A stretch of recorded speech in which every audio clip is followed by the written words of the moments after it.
Hey everybody, Jim Lutes here, and I wanted to just share a few things with you. Hope you're having a beautiful weekend wherever you're at, and wanted to share a couple things. And for a lot of you, you know I've been in the human mind business for almost 30 years now, and it goes by very quickly. I'm not a guy that does a lot of videos like this, just personal preference, but I want to share a few things with you on how your mind works, especially now since you're getting repetitively programmed environmentally by all of the crazy stuff that's going on out there. So you've got to control the intake. And what I mean by that is, are you exposing yourself chronologically to more positive or more negative? Because the subconscious mind is programmed through authority figure, repetition, and traumatic incident. So if we combine traumatic incident, which is permeating the news virtually everywhere, with repetition, and then we augment that with a sprinkle of authority figure, that is dropping straight into the neural pathways of the subconscious mind, which has what? Which has a ripple effect through all areas of your life and your thought processes. Many of you probably are having more trouble sleeping now. That's because the recuperative state of REM sleep is being disrupted. So you have to take control and control the input. Now that doesn't mean you have to be ignorant or naive about anything. It's just controlling the input so that the programming in your mind becomes an ally versus an adversary. So remember, traumatic incident, authority figure, repetition. So another thing I wanted to share with you is I hear a lot of people now, as I travel around the virtual world worldwide, is people are on hold. It's as soon as. It is when all this is gone. I'm working on something.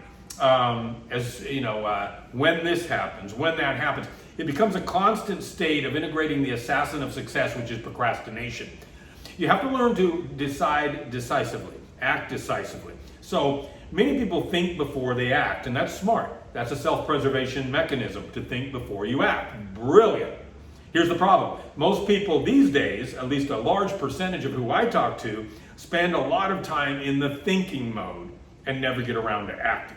They're working on things. Call them a month later, I'm working on things. Call them 6 months later, I'm working on things, right? Because it becomes a safety zone for them to function in with a false sense of progression and accomplishment, but no numbers to back it up, no real world results to back it up. But it gives them the illusion of that they're doing something. So make sure that you think that you couple that with action and you do it, right? Because it becomes very simple to just think and think. Now what happens?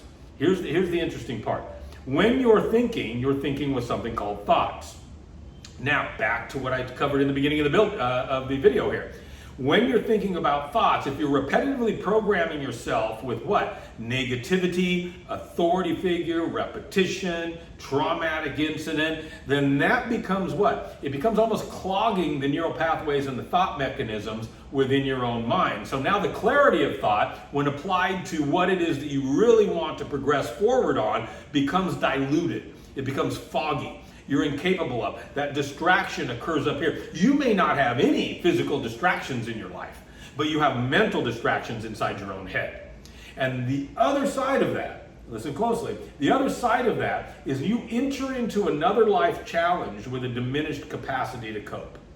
You now enter into another life challenge with a diminished capacity to cope.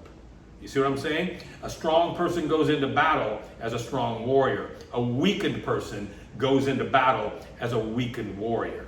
So it's important that you keep your mental strength up. You are in control of your mind and your body. If you're not, I'll show you how to do it. But you have to be strong and understand that those thought processes are either serving you or they're diluting your potential on a minute by minute, in many cases, hour by hour, day by day, week by week, month by month, year by year, decade by decade, lifetime, boom, legacy is now not what it could have been if you would have controlled and mastered your moments. All right? So make sure that you take control, make sure that you understand. I'm going to share something with you too before I close this up.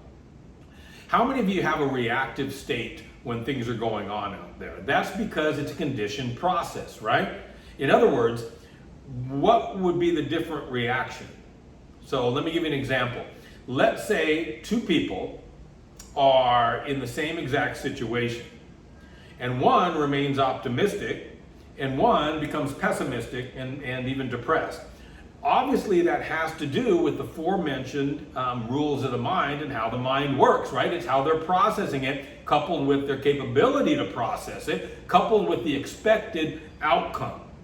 So once you learn to control your own mind, you truly control everything. You truly control everything because you're bringing the best version of yourself to every interaction, every circumstance, every challenge that life is going to have you, right? A lot of anxiety these days is because it's not the way I want it to be.